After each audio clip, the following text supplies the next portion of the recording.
It's unbelievable. I can't even believe this show. This is the best show that we've watched in a long time. It's better than anything you or I could come up with. Thank That's for God. sure. We could never have come up with something this good. We come up with good stuff though. Not like this. Not like this. We're talking about Cobra Kai season 3 episodes 9 and 10. As of this airing, these are the most recent episodes that Cobra Kai's ever done. Right. Yeah, but not for long. Because Pretty we soon, are season waiting 4. Where I'm impatiently. very impatiently, with bated breath, they say, Yeah, right? that is what they say. What does that mean? I have no idea. Bated, bro. Who talks like that? I don't know. I don't think sayings should Someone have. look that up for us. Could you and let us know in the comments? Yeah. I After don't you think hit the like sayings. button. Yes, yeah. Please hit the like button, and then subscribe. So you click the subscribe, then you click the bell, right? And then there's some kind Does of. it have to be in that order? It doesn't really matter the order. There's like a dilladong icon that I think, I'm not sure what that does, but it helps in some way. Picture of an elephant, hit that. No, there's a lot of stupid shit. Listen, before we talk about 9 and 10, though, can we talk a little more about episode 8 since we kind of glossed should over recap it? a little bit, yeah. Yeah, we didn't spend much time on it. Listen, a lot of big things happened in that one. Now, obviously, we get the tournament back. Well, actually, we lose the tournament, and then we get it all back in the same episode. Right. But there's a lot of other stuff happening there too. And I think the big one was Robby gets out of juvie. Yep. By the way, you got to love how when he gets out of juvie, both Daniel and Johnny were waiting outside for him and they almost got into a fight before he even made it out. Right there. That's hilarious. Those guys can't be near each other for 2 seconds. I love that Robby comes out and LaRusso's in Johnny's face and Robby just goes, "You have got to be kidding me." Like, they can't even, they can't be near each other. That was his moment of being the voice of reason. Yeah, he was the voice of reason. That was so perfect. It didn't last long, but he had that moment. The 2 mentors he's had until, no wonder he went to Kreese, right? Yeah, the 2 they mentors kind of drove him to it. Yeah, really, those guys were a fucking disaster. What did they think was going to happen? Daniel throws him out of his life every 3 or 4 episodes. Yeah. Then wants him back. Robby, I'm so sorry. And how about just the fact that he was in there because of Daniel in the first place? Right. Yes. And by the way, guys, Robby wasn't in there because he did something so heinous and and he did this horrible thing to Miguel. Miguel attacked him and he did what Miyagi-Do's all about. And that's defending yourself. He was defending himself. And he didn't deliberately kick Miguel off the fucking balcony. Yeah. Argue with me in the comments if you want, but that's not what happened.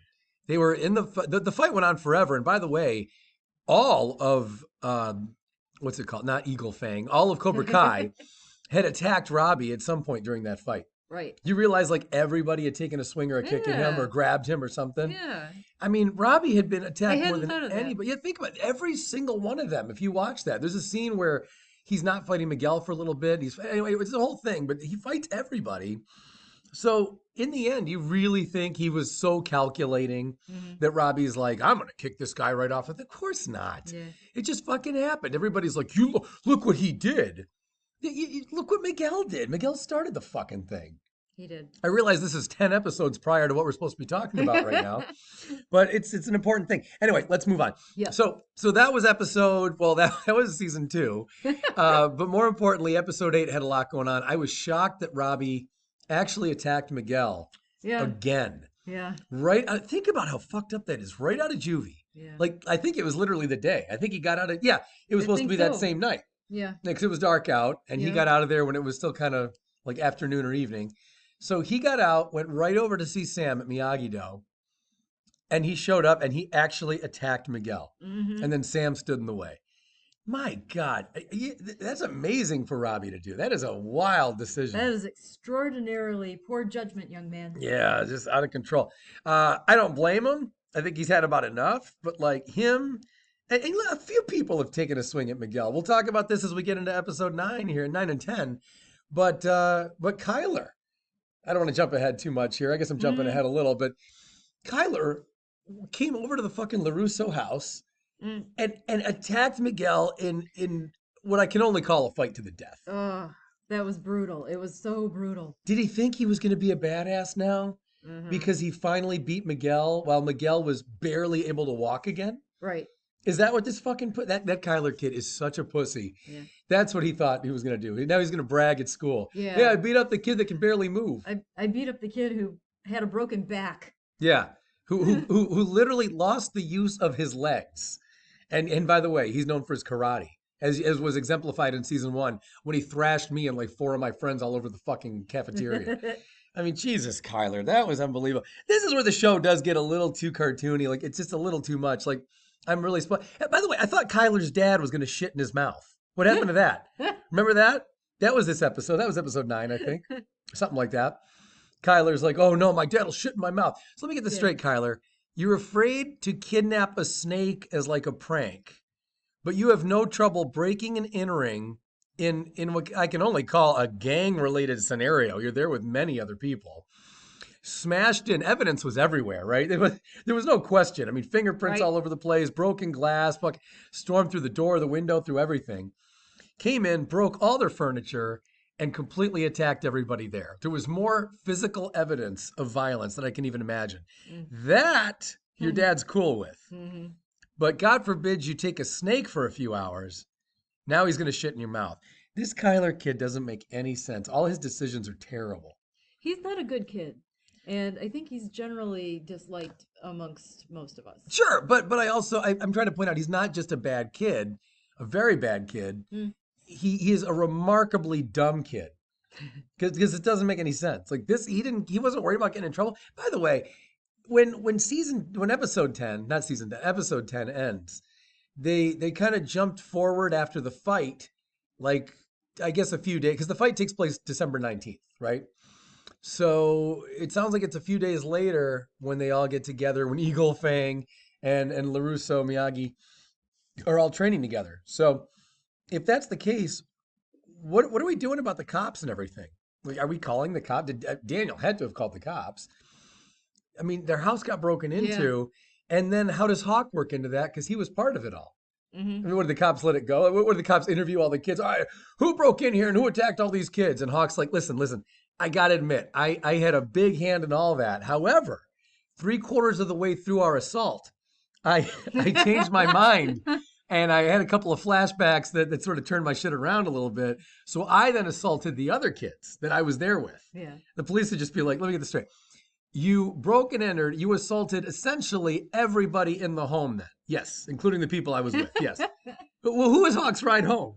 I mean, how's he going to get home after that? That'd have been great if after he made peace with Dimitri, then he's like, Dimitri, I kind of need a ride home, man. The other guys drove me here. And he's like, well, I'm not going to do that. You know what I mean? It's like Dimitri's just going like, dude, you were kicking my ass a few minutes ago. A ride home, you go too far. Yeah. And what about Kyler? Remember, Kyler, much like, by the way, the end of Karate Kid Part 2, Kyler's like almost lifeless body is just laying there in the living room. Someone's got to do something. How does this end? Yeah, how'd he get out of there? You know what I mean? I could have used a scene where, remember how Tori then ends up fighting Sam, and then Hawk goes running in there with Miguel. Yeah. And Dimitri too. It would have been good then if they cleared it up and then went into the living room and they found that Kyler had gotten up and left. That'd have been good. Because otherwise, it leaves my mind wandering, like, what do we do with Kyler's body? I mean, he's just laying in there. Yeah. And how is he going to explain this one at school? Yeah. Hey, that kid beat me up again from the first season 1. That kid can't walk anymore, Kyler. There's no way he beat you up. No, he beat me up. He beat me up. All right. It was pretty bad.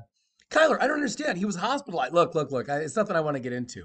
At least Brooks is still a badass. No. A couple episodes ago, he got his ass kicked too. By Hawk. I mean, these guys are getting fucked up left and right. Yeah. They need to find new kids to pick on. Yeah. You know what I mean? Yeah. Find a new nerd. Time to change schools. I'm telling you, you got to do something because it's not working out anywhere else. These guys are such fucking assholes. All the furniture was completely demolished in that house. Do you think the fight scenes looked good, though? In episode 10? Yes and no.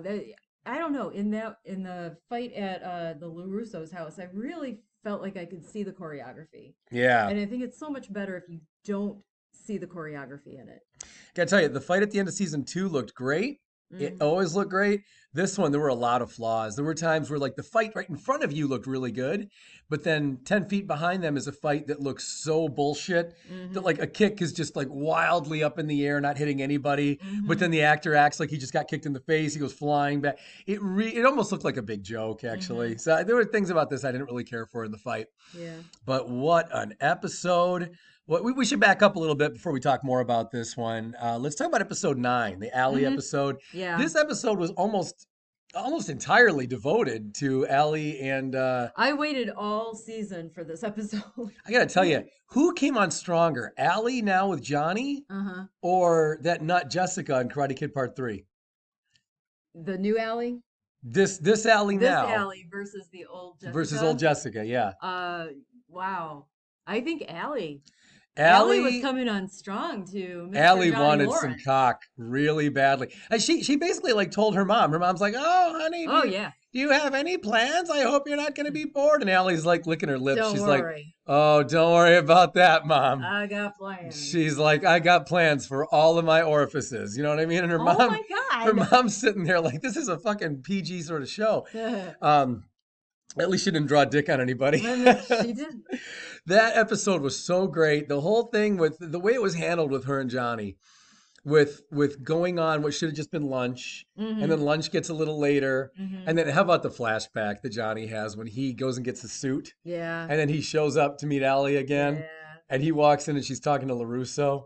Jesus Christ! Yeah, it's a good thing that Bobby, or not Bobby, the one who just passed away. Tommy. It's a good thing he wasn't around, because remember last time he started this whole fucking thing in the first film when he told Johnny, he's like, "Hey man, look who's moving in." If he were there, oh shit. Take a right. Yeah, that's not good. Anyway, the episode was really great though, right? Yeah, it was. The emotion between her and Johnny, a lot of the things Allie said. I think some of their date might have gone into episode 10, right? I think it bled into there. Yeah. But there was a lot of really great stuff. And I think for anyone who's got that much history with somebody, when she tells Johnny, when she says, "I will always be there for you," you know that, right? And he's like, "Yeah, and same." And I just felt like these two both really needed this in such a huge way. She just went through this divorce, or she's going through a divorce or whatever.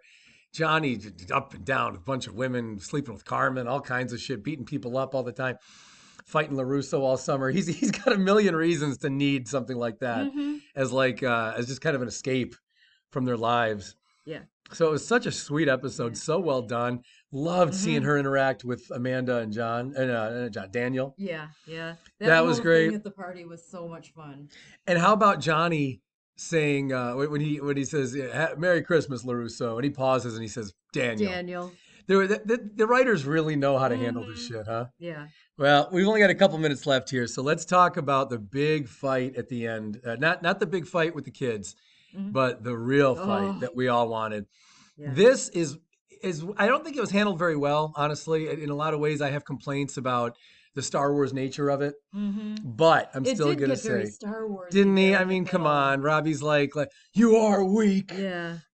It was so Emperor, and I was so waiting for someone to say, "I'm your father." Yeah, it still seemed like it was going to happen. And then Johnny saying to Robbie, he's like, "No, I don't want to fight you." Yeah. But then he like then throws him into the locker, and then Robbie gets knocked unconscious, and it really spiraled out of control. When Daniel showed up, it was great. And when Daniel showed up, I didn't think he was going to actually show up. I really didn't think that was going to happen. It didn't even occur to me that he was going to show up until he showed up. And Kreese literally was trying to kill Johnny. And I just thought, Jesus Christ, how does this all wrap up? I kind of forgot all about Daniel. Yeah, there were weapons involved. Yeah, weapons, broken glass, everything was going on. And then Daniel I keep saying Johnny. Daniel shows up, and when Daniel, he goes, "You brought them to my house?" Yeah. That was perfect. I will say it again, like I always say it. Macchio is by far the best actor on the show. He is. He's fucking great. He is so good. Every scene with him is so believable, so perfect. Then he gets in this fight with Kreese, and then when he gets to use, we had a great new finishing move here. When he gets to use what Chosen had taught him, that was perfect. I loved it. And then after Kreese was just trying to literally kill Johnny, now Daniel, the way he looks to Johnny, and guys, if you haven't, go see this again, okay? He gives Johnny that quick look of like, what do I do? Yeah. And Johnny just nods. Yes. And it was so perfect. There was an unspoken conversation there. There really was. And it was so brief and so real. But the way Johnny just nodded to him, like, yeah, it's got to happen. And then Daniel's going to do it, right? Daniel, in his mind, he had made up the decision to go ahead and kill Kreese. What the hell was he going to do? I don't know. Remember, don't forget, Daniel wanted to kill Kreese back in the parking lot in Karate Kid Part 2 at the beginning of the movie. Right. He asked Mr. Miyagi point blank, why didn't you kill him then? Anyway, this episode definitely had its flaws, but I think it's probably my favorite thing in the whole mythos. It's the bomb. Guys, we'll see you next for our predictions for season